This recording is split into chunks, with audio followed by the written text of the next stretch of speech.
tudo bem com vocês? Eu sou a professora Cacau Sotero.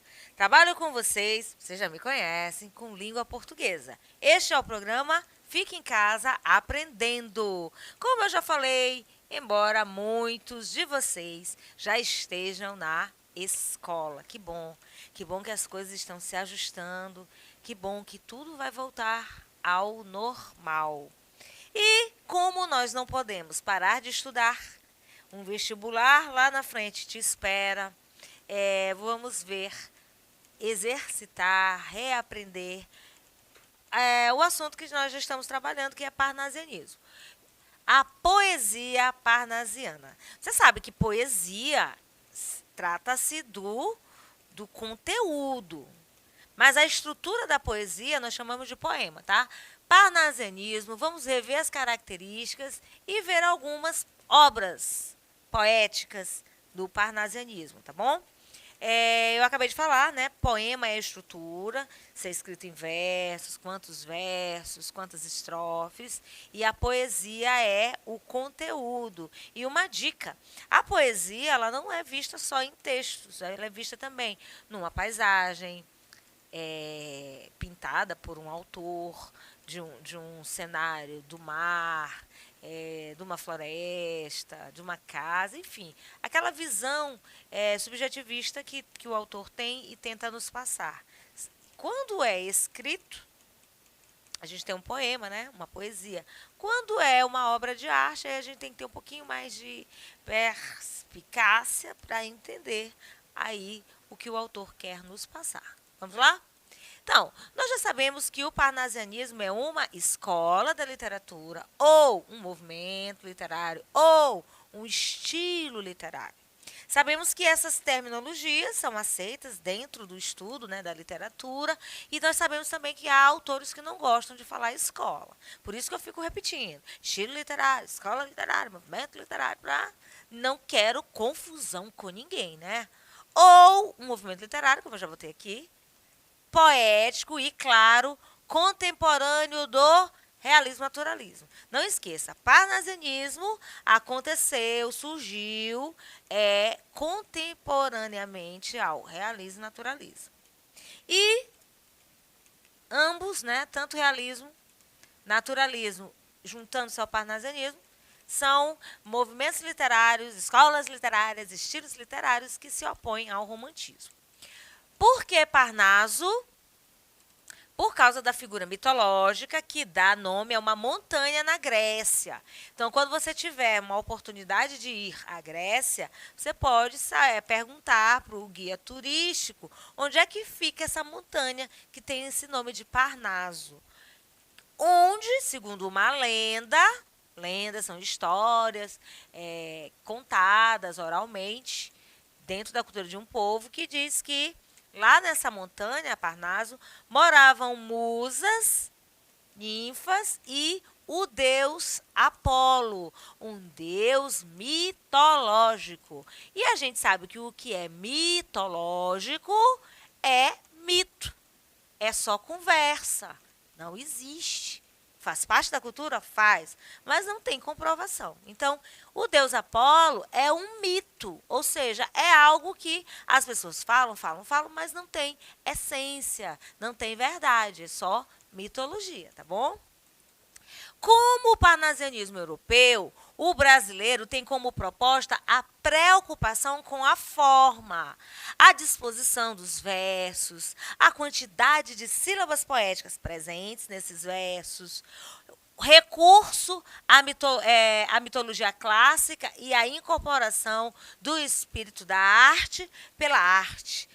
Quando eu falo de versificação, de metrificação, de rima, deixar a estrutura textual, o poema, bonito, belo, eu estou me preocupando com a forma, eu estou me preocupando com o clássico, lá do classicismo, lá daquela época. Por isso que nós associamos o parnasianismo à era clássica. Porque tem a ver com mitologia, tem a ver com divindades, tem a ver com beleza, tem a ver com estética. E esse renascimento do parnasianismo só se envolve com o estético, tá certo? Leiam aí comigo. Profissão de fé é de Olavo Bilac. Invejo o ourives quando escrevo. Imito o amor. Com ele, em ouro, o alto relevo. Faz de uma flor. Imito-o. Bonito, né? Aqui eu botei uma figura de um ourives, que tem o fogo. E aqui dentro desse recipiente, eles derretem o ouro. E eles fazem muitas obras. Então, o ourives é um artista. É ele que cria os modelos de joias que nós compramos, que nós usamos, de brincos, de anéis, de pulseiras. Não é assim? Então, o autor aqui, ele fala do ourives que ele o inveja. Por quê? Porque o ourives consegue transformar algo bruto, por exemplo, uma pepita de ouro, em algo bem delicado. E ele diz assim: imito o amor. Com ele em ouro, o alto relevo faz de uma flor. Ele faz essa analogia do ourives e mostra a inveja que ele tem ao escrever. Mas aqui, gente, é pura arte. A arte pela arte. A arte de escrever, assim como a arte do ourives ao criar joias. Oposição à estética romântica, ou seja, aquilo que era romântico, quais eram essas características do romantismo? O subjetivismo, não é assim? A idealização da mulher também. Os textos trabalhavam o urbano, o social, né, a vida no campo, a vida na cidade, mas não fazia nenhum tipo de denúncia às mazelas da sociedade. Era algo essencialmente idealizado. E aquilo que é idealizado não está dizendo ideia, vontade que nós temos de que aquilo se realize. Então, ele traz de volta o soneto, eu vou ter aqui, ressuscitou o soneto, por quê? Porque o romantismo trabalha com os versos livres, trabalha com a liberdade, né? Se é livre a liberdade de escrever poemas, por exemplo, sem aquela regra imposta ou, né, o nome está dizendo regra, sem a imposição da metrificação, da quantidade de sílabas poéticas, da rima, do rigor na hora de compor e trazer a rima. Então, eles trabalham mais com a liberdade. Então, ele traz de volta o parnasianismo, aquela característica em relação às composições dos poemas, deixadas de lado pelo romantismo. Substitui-se o decassílabo romântico. O que é decassílabo? É um verso com 10 sílabas poéticas. Pelo alexandrino clássico, que eu mostrei na aula passada, que são 12 sílabas poéticas. Mas eu trouxe um alexandrino, trouxe um exemplo só de 7, só para vocês entenderem o que era a escansão, tá bom? Outro poema aí, ó. Quero que a estrofe cristalina, dobrada ao jeito, do ourives saia da oficina, sem um defeito. Assim procedo, minha pena segue essa norma. Por te servir, deusa serena, serena forma. Continuação aqui mais uma vez, ó, é um ourives, aqui é uma figura, e aqui o autor fala, ele quer que a estrofe clara, cristalina, dobrada ao jeito do ourives, saia da oficina. Assim como o ourives trabalha com o seu material, né, no caso o ouro, né, a matéria-prima, para transformar numa peça, né, criar uma peça sem nenhum defeito, assim o autor procede. Ele fala da pena, que era, naquela época eles tinham aquela peninha, colocava no tinteiro e escreviam, né? Você já viu isso aí em filmes. Segue essa norma, segue a regra, por te servir, deusa serena. Aqui, ó, a presença da mitologia, a deusa. tá? Mitologia grega, nós tínhamos deuses, nós tínhamos deusas, serena forma, uma forma tranquila. Então, não existe nada assim de profundo, apenas a comparação de um ourives que trabalha com a estética, que trabalha com a beleza. O autor fala aqui da poesia na disposição das palavras, tá bom? Revendo as características parnasianas, nós temos a impassibilidade, que é a negação do sentimentalismo exagerado do romantismo. Então, aquilo que é sentimental demais, aquilo que é exagero para o lado das questões dos sentimentos, das emoções, não há no parnasianismo. Os parnasianos negavam qualquer expressão de subjetividade em favor da objetividade temática. Você pode até dizer assim, mas Cacau, quando o autor fala, né, eu vou até voltar aqui, antes que vocês pode haver essa pergunta, quando o autor fala que ele está imitando o Ourives, quando ele diz assim, dobrada ao jeito, no caso a estrofe, saia da oficina sem nenhum defeito, aqui não é uma idealização, não, aqui há uma comparação, o autor pega algo que tem a ver com a estética, que o Ourives trabalha com joias, né, trabalha com peças, e tem a questão da beleza, e quando ele fala isso, ele está externando, mais uma vez, a questão da arte. O Ourives é um artista que trabalha com uma matéria-prima que é o ouro. E o resultado do trabalho dele, né, o produto final, são belas joias. Né? O resultado se apresenta em belas joias. E o autor usa essa comparação da estética, da beleza, da arte, tá bom? Mais um poema aí, agora a gente tem o Raimundo Correia, chamado A Cavalgada. A lua banha a solitária estrada. Silêncio, mais além, confuso e brando.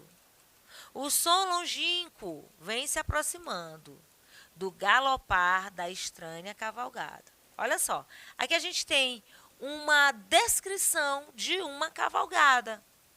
A lua se apresentando na estrada, o silêncio, mais além, confuso e brando, o som longínquo que vem se aproximando. De quê? Do galopar ali do animal. Então, não existe aqui uma idealização, não tem aqui uma figura, a figura amada se apresentando. Não existe isso. Existe só mesmo a questão da estética, a questão da disposição das palavras aqui no papel, é a arte expressa de forma escrita, parnasiana. Impessoalidade é uma outra característica. Os autores buscam compor poesias descritivas. Eu acabei de fazer falar da cavalgada, né? Mostra lá que tem uma lua, que tem vou até voltar aqui para você ver. Ó, a lua banha a solitária estrada. Eu trouxe até aqui uma figura de alguém cavalgando e uma lua. Fui atrás. Por quê? Porque é um poema descritivo. Havendo uma cavalgada, não se ouve nada, é um silêncio, só o galopar dessa estranha cavalgada. Então, um poema descritivo, tá certo? Em que a apresentação dos fatos históricos e dos fenômenos naturais é imparcial. Eles não se mostram comovidos por nenhum acontecimento histórico dessa época que possa provocar alguma perda, talvez. Não tem. Embora existam alguns aspectos comuns, há uma grande diferença. Olha só, o parnasianismo não se preocupa com a temática do cotidiano, com a descrição dos costumes da época, como o cientificismo, características marcantes do realismo. Não tem isso. O realismo, sim, mostra as mazelas da sociedade, como eu já falei, mas o parnasianismo não trabalha dessa forma. A poesia parnasiana é marcadamente descritiva, frequentemente aparecem descrições pormenorizadas de objetos, de cenas da natureza, resgatando um certo bucolismo que já vai para o neoclassicismo. Porque você sabe que o arcadismo é o novo classicismo. Então, quando ele fala de natureza, como eu falei, apresentei aqui a cavalgada, a lua brilhando, então já tem algo mais voltado para o bucolismo apresentado no arcadismo, que é a mesma coisa que neoclassicismo. Vaso chinês. Vamos observar esse poema. Estranho mimo, aquele vaso, viu? Casualmente, uma vez, de um perfumado. Contador sobre mármore luzido, entre um leque e o começo de um bordado. O nome do poema é Vaso Chinês, o autor é Alberto de Oliveira. E aqui nós estamos vendo que ele está falando do vaso. É um mimo estranho, aquele vaso. Está mostrando, está descrevendo. Viu, quer dizer, viu quem? O vaso. Casualmente, uma vez, de um perfumado. Contador sobre mármore luzídio, ou luzidio, entre um leque e o começo de um bordado. Outro poema para nós, Plena Nudez. Esse é Raimundo Corrêa. Eu amo os gregos tipos de escultura, pagãs nuas no mármore entalhadas. Não essas produções que a estufa escura das modas cria tortas e enfesadas. Nós temos aqui a rima se apresentando, nós temos aqui falando de Grécia, de escultura, pagãs, nua. Olha a sensualidade aí sendo apresentada de forma descritiva, detalhista.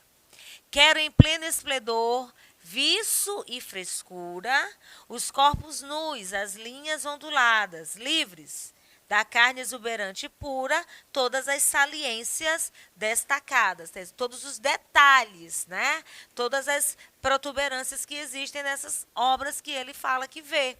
Então, aqui eu tenho mais um exemplo de poesia descritiva, a arte pela arte. Não quero a Vênus opulenta e bela, de luxuriantes formas entrevê-la, de transparente túnica através. Quero vê-la sem pejo, sem receios, os braços nus, o dorso nu, os seios, nus toda nua, da cabeça aos pés. Olha só, Vênus, deusa, mitologia. E vocês estão observando aqui que essas duas estrofes só tem 3 versos cada uma? Porque esse poema, eu vou voltar para você ver, ó, é um soneto, ó. 4 versos, 3 versos. 2 quartetos, 2 tercetos. Esta é a característica do soneto. E a descrição. Não quero a Vênus opulenta e bela, do luxuriantes, formas entrevê-la, de transparente túnicas através. Aqui eu tenho bela e entrevê-la. Aí aqui ficou o através, sozinho. Com quem que através vai rimar? Rima com aos pés. Olha assim, olha só. Essa forma de rimar é trazido lá da antiguidade clássica, do classicismo, que eu falei, né? A ressurreição do soneto. O parnasianismo, assim como o classicismo, também se voltou para a antiguidade greco-romana, tida como modelo de perfeição e beleza. Então, parnasianismo, mitologia, era clássica, greco-romano, mitologia, né? Antiguidade greco-romana é a mitologia, né? Greco-romana, tida como modelo de perfeição e beleza. Você sabe, né? A gente tem a mitologia grega e a gente tem a mitologia romana, onde personagens afins têm até nomes diferentes. Mais uma obra aqui de Olavo Bilac. Longe do estéril turbilhão da rua, Beneditino escreve no aconchego. Do claustro, na paciência e no sossego, trabalha e teima, e lima, e sofre, e sua. Mas que na forma se desfaça o emprego, do esforço e a trama viva se construa, de tal modo que a imagem fique nua. Não se mostre na fábrica o suplício do mestre e natural efeito agrade, sem lembrar os andames do edifício. Porque a beleza gêmea da verdade, arte pura, inimiga do artifício, é a força e a graça da simplicidade. Arte pela arte, esteticismo, a poesia parnasiana estava preocupada com o belo, com a parte estética, daí a palavra esteticismo. Então, na aula de hoje nós vimos o que é o parnasianismo em si, mais uma vez, revimos as características, trabalhamos essas características dentro dos poemas, mostrando para vocês que o principal objetivo desta movimentação literária parnasiana é a arte, é o belo, é a estética e, claro, a volta ao classicismo. Compliquei?